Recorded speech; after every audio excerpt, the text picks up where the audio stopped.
Sepasang mata merah menyala dari sosok makhluk hitam gigi besar. Dan mungkin sepertinya dari sinilah malapetaka itu akan terjadi. Assalamualaikum warahmatullahi wabarakatuh. Halo teman-teman, jumpa lagi dengan channel. Di perjumpaan kita kali ini, saya akan membawakan sebuah kisah dengan judul Misteri Kutukan Genderuwo. Tanpa banyak kata, kita langsung saja ke ceritanya ya teman-teman. Arum meletakkan semua belanjaannya di teras. Walaupun agak sedikit heran, Arum menuruti perintah mertuanya. Dari jendela samping rumahnya, Arum sempat melihat suaminya sedang mengobrol dan bercanda dengan teman-temannya. Ternyata mereka ini adalah teman-teman suaminya. Ya intinya, mereka sedang mengadakan reuni kecil-kecilan. Di ruang tamu itu terlihat ada 3 orang lelaki dan seorang wanita. Begitu sampai di dapur, Arum berniat untuk memasak dan mencuci pakaian. Namun belum sempat dia melakukan pekerjaannya, tiba-tiba mertuanya sudah menyuruhnya untuk membuatkan minum para tamu. Dalam hatinya, Arum sempat bertanya-tanya, bukankah saudara-saudara suaminya itu banyak yang nganggur? Itu si Indri malah bermain HP dan kakak iparnya itu juga lagi asik menonton televisi. Apa mereka tidak melihat kalau dirinya begitu sibuk? Sejak pagi, Arum tidak beristirahat, mulai dari belanja, memasak, dan mencuci. Semuanya Arum yang mengerjakan. Sesekali terdengar gelak tawa suaminya dan teman-temannya. Sebut saja suaminya ini bernama Hengki. Arum pun sempat melihat Hengki begitu akrab dengan temannya yang wanita itu. Ya memang, dapur dan ruang tamu jaraknya tidak begitu jauh dan langsung berhadapan. Jadi apa yang terlihat di ruang tamu bisa dilihat dari dapur. Setelah minumannya jadi, Arum menghidangkannya ke ruang tamu. Namun sampai di ruang tamu, ketika Arum meletakkan minuman-minuman di meja, Hengki sama sekali tidak merespon dirinya. Hengki sama sekali tidak merespon dirinya, tidak memperkenalkan dirinya ke teman-temannya. Bahkan teman-temannya mungkin mengira kalau Arum ini seorang pembantu, karena pakaiannya begitu kumal dan lusuh. Arum dan Hengki ini sepasang suami istri yang baru menikah, belum ada 1 tahun. Mereka ini belum punya anak. Hengki ini seorang pengusaha yang bisa dibilang cukup sukses, dan Arum ini seorang ibu rumah tangga. Arum ini selalu direndahkan oleh saudara-saudaranya Hengki dan juga mertuanya. Arum ini diperlakukan layaknya seorang pembantu. Padahal kesuksesan Hengki sebagai pengusaha ini tidak lepas dari peran Arum di sana. Di mana perusahaannya Hengki menjadi maju pesat itu dikarenakan ide-ide dan gagasan Arum. Banyak sekali produk dari perusahaannya Hengki yang sukses di pasaran karena strategi dan usulnya Arum. Namun peran besar Arum ini benar-benar dipandang sebelah mata oleh keluarganya Hengki, termasuk Hengki sendiri. Dia tidak menyadari bagaimana besarnya peran Arum dalam kesuksesannya. Setiap hari Arum hampir tidak pernah beristirahat.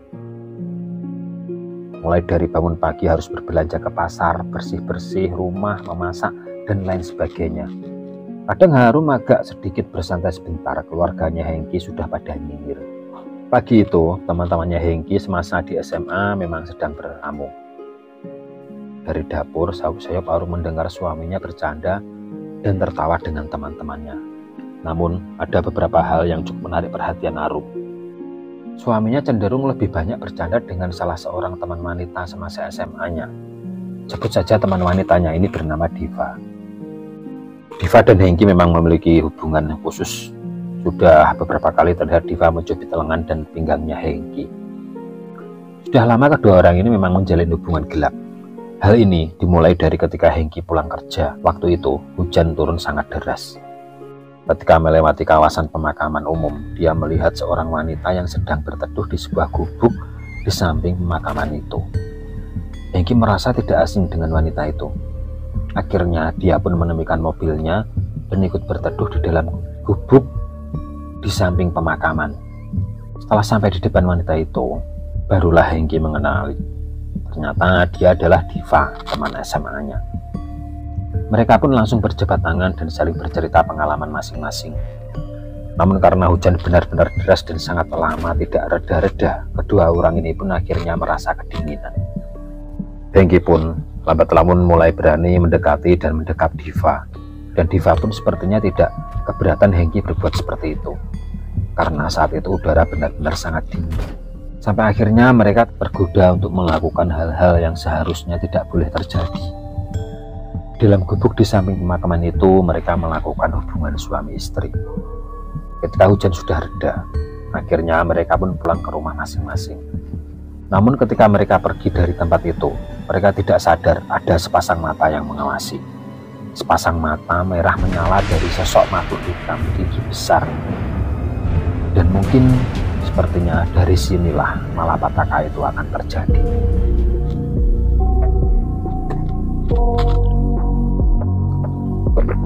Tak terasa pernikahan Hengki dan Arum sudah mencapai 2 tahun. Namun pasangan suami istri ini belum juga dikaruniai seorang anak. Sebenarnya Arum sempat hamil 2 kali. Namun sangat aneh sekali, setiap kali hamil dan kehamilannya umurnya mencapai 7 bulan, kandungannya selalu lenyap. Sudah 2 kali hal ini terjadi. Akhirnya Hengki pun berniat untuk berpoligami. Dia beralasan kalau Arum tidak bisa memberikan keturunan. Hengki ingin menikahi Diva, dan Diva pun ternyata tidak menolak kalau dia dijadikan istri mudanya Hengki. Namun tentu saja Arum tidak bersedia kalau dia dimadu. Arum merasa dirinya sangat direndahkan. Selama ini perlakuan Hengki dan keluarganya terhadap dirinya sangat tidak manusiawi. Apalagi sekarang dia akan dipoligami. Tentu saja Arum tidak tahan dengan kondisi rumah tangganya yang semakin menyiksa batinnya. Padahal Arum ini sebenarnya adalah seorang wanita yang sangat cantik. Namun karena kesibukannya mengurus rumah tangga menjadikan dirinya tidak sempat bersolek dan berdandan. Dan Arum ini adalah wanita yang penurut, sabar dan tidak pernah menuntut. Namun kali ini dia merasa perlakuan Hengki dan keluarganya sudah di luar batas. Arum pun akhirnya meminta bercerai dari Hengki. Ketika mendengar niat Arum ingin bercerai, Hengki sangat marah. Dia pun langsung mengusir Arum, padahal saat itu hujan turun sangat deras sekali. Di tengah hujan yang sangat deras, Arum pun berjalan sambil menangis. Tiba-tiba di belakangnya ada sebuah mobil. Ketika mobil itu melewati dirinya, tiba-tiba mobil itu berhenti. Terlihat seorang pria keluar dari mobil membawa payung dan menghampirinya.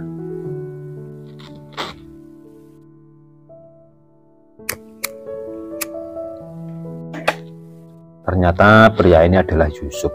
Yusuf ini pemilik perusahaan yang menjadi pesaing perusahaannya Hengki. Perusahaan Yusuf dan Hengki memang bersaing ketat. Arum seperti tidak percaya ketika pria yang menghampirinya itu adalah Yusuf. Kemudian Yusuf membuka pintu mobilnya dan mempersilahkan Arum untuk masuk ke dalam. Karena tidak ada pilihan, Arum pun masuk ke dalam mobil orang yang menjadi kompetitor perusahaan suaminya. Di dalam mobil Yusuf bertanya dengan nada yang sangat heran, "Kamu kenapa di tengah hujan deras? Kok berjalan sendirian? Memangnya Hengki kemana?" Mendengar pertanyaan Yusuf, Arum pun hanya bisa menangis. Melihat Arum menangis, Yusuf pun tidak melanjutkan pertanyaannya. Dia menunggu Arum supaya lebih tenang dulu. Setelah Arum psikologinya sudah stabil, dia mulai menceritakan semua permasalahan keluarganya dari awal sampai akhir. Mendengar cerita Arum, Yusuf pun geleng-geleng kepala. Aku tidak habis pikir dengan Hengki itu. Kenapa sejak dari SMA dia itu tidak berubah sama sekali? Ternyata Yusuf, Arum, dan Hengki ini dulu satu sekolah di SMP. Sebenarnya Yusuf ini waktu SMP itu sempat jatuh hati kepada Arum. Namun belum sempat dia mengungkapkan perasaannya, mereka sudah lulus sekolah. Dan Yusuf berbeda sekolah dengan Arum. Sampai akhirnya Arum pun menjadi suaminya Hengki. Dalam perjalanan karirnya, Hengki dan Yusuf ini bersaing ketat dalam memasarkan produk perusahaannya. Mungkin Yusuf tidak akan pernah mengira kalau kemajuan perusahaannya Hengki itu ada peran besar Arum di dalamnya.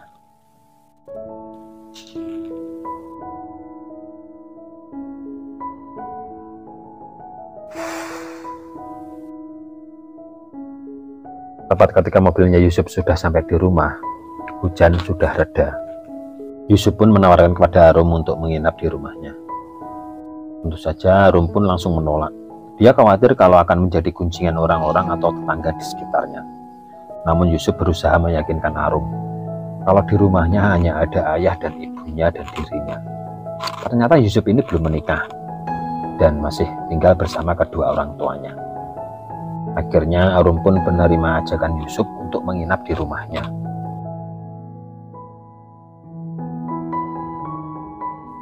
Pagi itu Yusuf bangun tidur agak kesiangan. Dia seperti mencium bau nasi goreng yang sangat menggoda. Yusuf pun langsung beranjak dari tempat tidurnya dan mendadak perutnya terasa sangat lapar begitu mencium bau nasi goreng itu. Begitu keluar kamar, ibunya Yusuf langsung menyapa. "Kamu sarapan saja dulu, nanti nasi gorengnya keburu dingin." "Loh, ibu tadi membeli nasi goreng ya?" "Oh enggak," kata ibunya. "Nasi goreng itu masakannya Harum. Tadi ibu sudah mencicipinya habis 1 piring. Ternyata rasanya sangat nikmat sekali. Kamu coba saja kalau tidak percaya."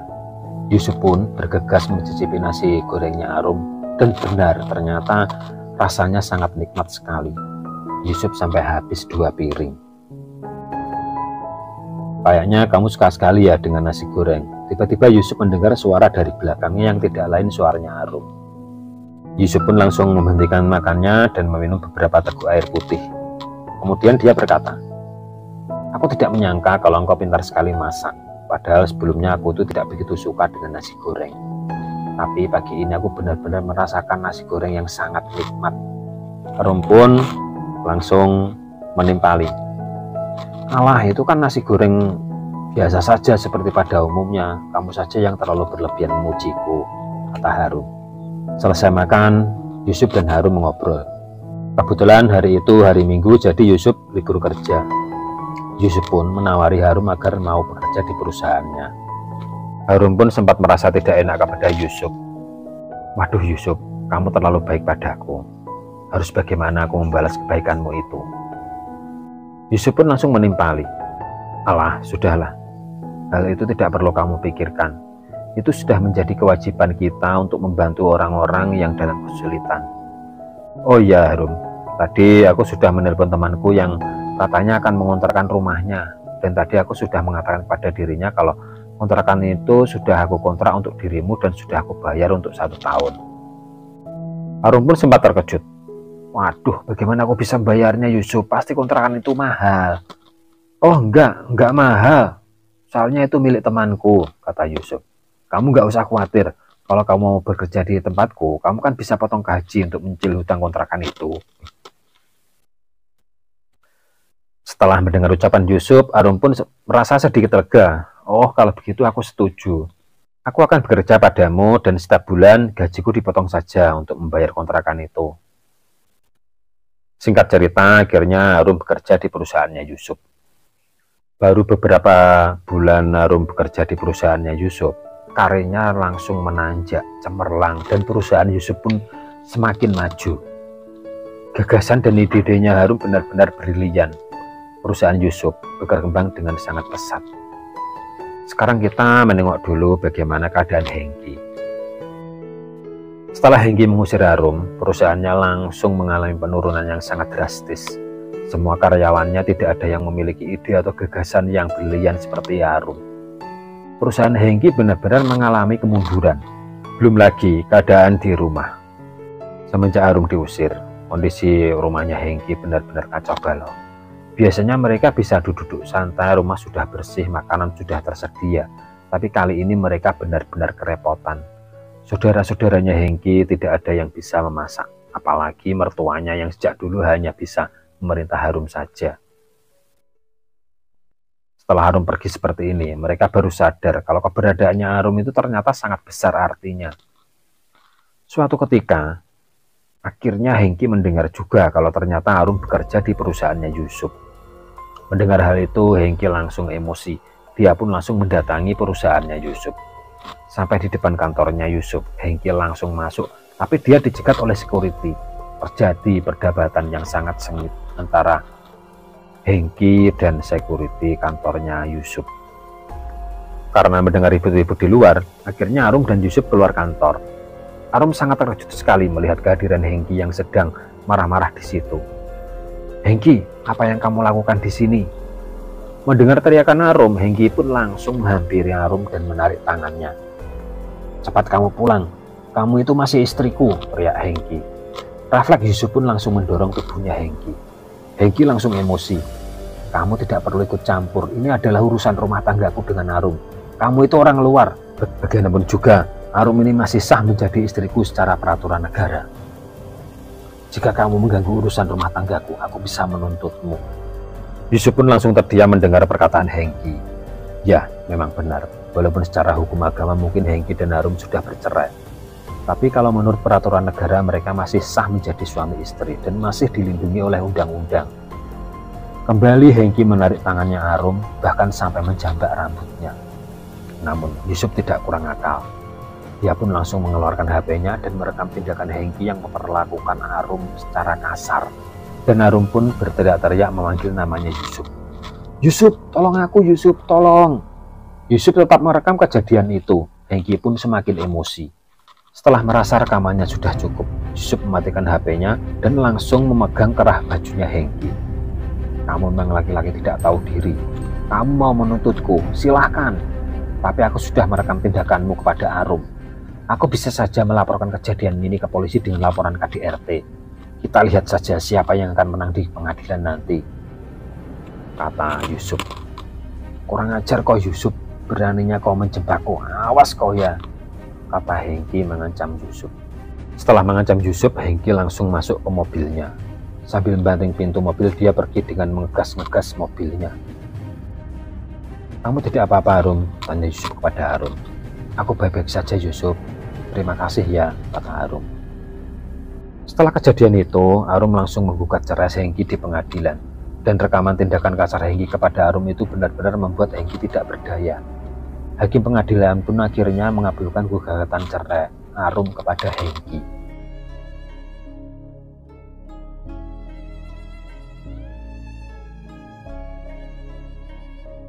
Hari berganti hari, bulan berganti bulan, Yusuf dan Arum semakin akrab.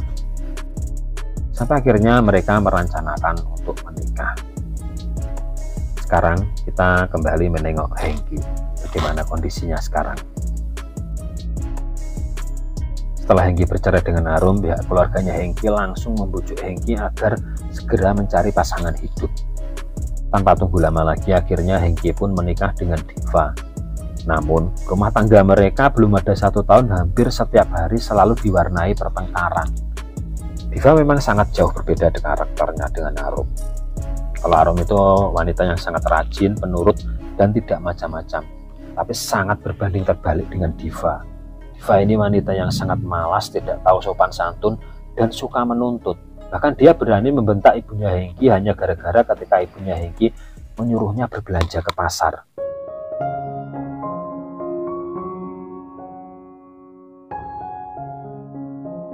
Tak terasa 2 tahun sudah berlalu.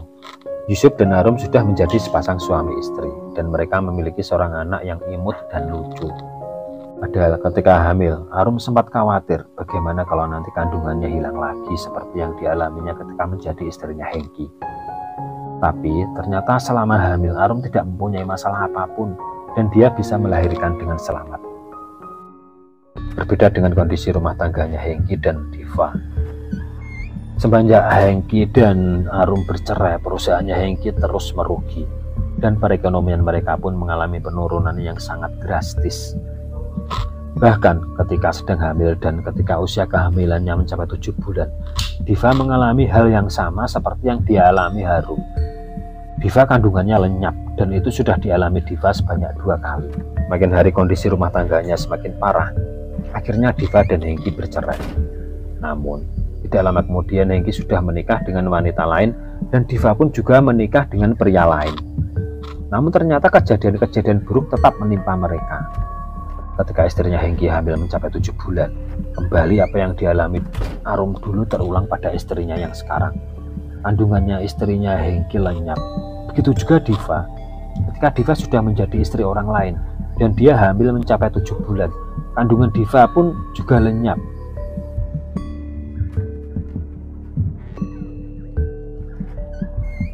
Pada suatu malam, Hengki pergi ke sebuah kafe untuk menenangkan diri. Dia tidak habis pikir kenapa setiap kali istrinya hamil selalu lenyap, mulai dari Arum, Diva, dan istrinya yang terakhir ini. Setiap kehamilan mencapai 7 bulan, kandungannya selalu lenyap. Tidak berapa lama kemudian, tanpa disengaja lewatlah Diva di depannya. Hengki pun sempat terkejut dan terperanjat ketika melihat Diva lewat di depannya. Refleks dia pun memanggil Diva. "Kamu sedang apa di sini?" tanya Hengki. Diva pun langsung mensontak menoleh ke arah suara orang yang memanggilnya. Diva pun juga sangat terkejut, ternyata yang memanggil itu adalah mantan suaminya. Diva pun langsung menghampiri Hengki dan mengobrol, saling menanyakan kabar. Setelah mengobrol sekian lama, mereka pun saling menceritakan kisah mereka yang ternyata memiliki kesamaan. Mereka sama-sama belum mempunyai anak, dikarenakan ketika kandungan mencapai 7 bulan, kandungannya selalu lenyap. Kemudian Hengki berkata kepada Diva, "Sepertinya ini ada yang tidak beres, Diva. Sebaiknya kita tanyakan saja kepada orang yang paham tentang hal ini." Diva pun menjawab, "Ya mas, aku juga merasakan hal yang tidak beres dengan kita." Akhirnya mereka pergi ke seseorang yang mereka anggap mengerti tentang hal ini. Diva dan Hengki pergi ke seorang dukun atas saran temannya. Setelah tiba di tempatnya sang dukun, Hengki dan Diva menceritakan semua masalahnya. Sang dukun itu pun kemudian meminta Hengki dan Diva untuk menusuk jarinya dengan jarum dan meneteskan di atas mangkuk yang berisi air yang telah disediakan. Walaupun agak bertanya-tanya, namun akhirnya Hengki dan Diva menuruti perintah sang dukun. Hengki dan Diva menusuk jarinya dengan jarum hingga darahnya keluar dan diteteskan ke mangkuk yang berisi air yang telah dimantrai oleh sang dukun. Setelah darah Hengki dan Diva bercampur dalam air itu, sang dukun kembali membacakan mantra untuk sekian lamanya. Selesai membaca mantra, sang dukun pun mengambil nafas perlahan dan dia memejamkan matanya cukup lama, mungkin kira-kira hampir setengah jam. Hengki dan Diva pun sempat gelisah dengan apa yang dilakukan sang dukun itu. Namun beberapa saat kemudian sang dukun itu pun membuka matanya. "Bagaimana Mbah?" tanya Hengki dan Diva serentak. Sang dukun itu pun menggeleng-gelengkan kepalanya. Diva dan Hengki langsung berpandangan. "Bagaimana Mbah?" tanya Hengki kembali mengulangi pertanyaannya. "Begini Mas Hengki dan Mbak Diva, apa kalian pernah berbuat sesuatu yang tidak terpuji di makam tepat di sebelah sekolah SMA di ujung jalan itu?" Hengki dan Diva sangat terkejut mendengar pertanyaan sang dukun.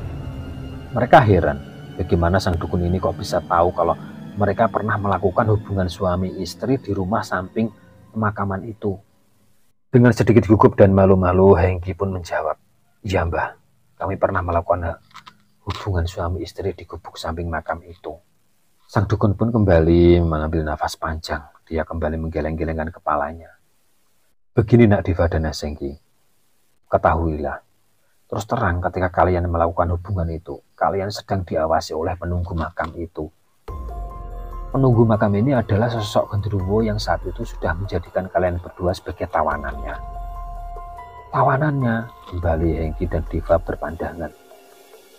"Maksudnya bagaimana Mbah?" tanya Diva. "Begini, ketika kalian melakukan hal itu di gubuk di samping pemakaman, terus terang sosok genderuwo itu sangat marah pada kalian berdua.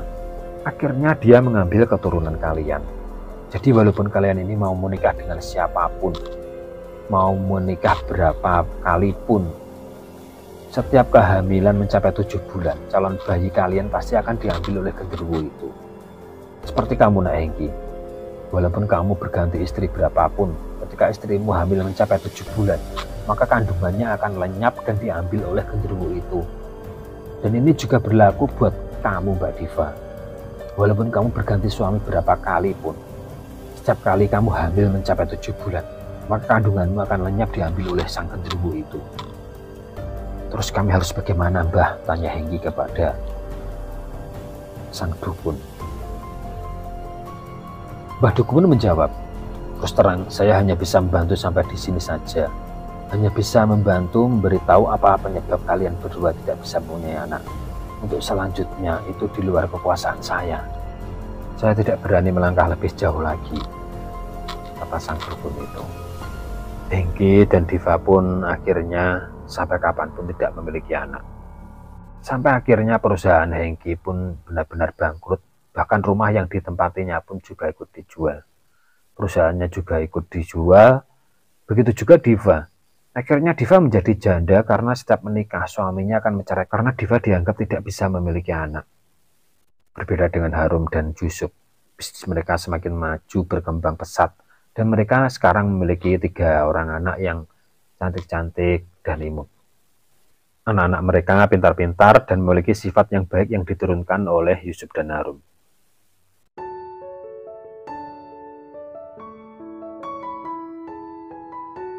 Nah, teman-teman, kisah yang panjang ini kita akhiri dulu ya sampai di sini.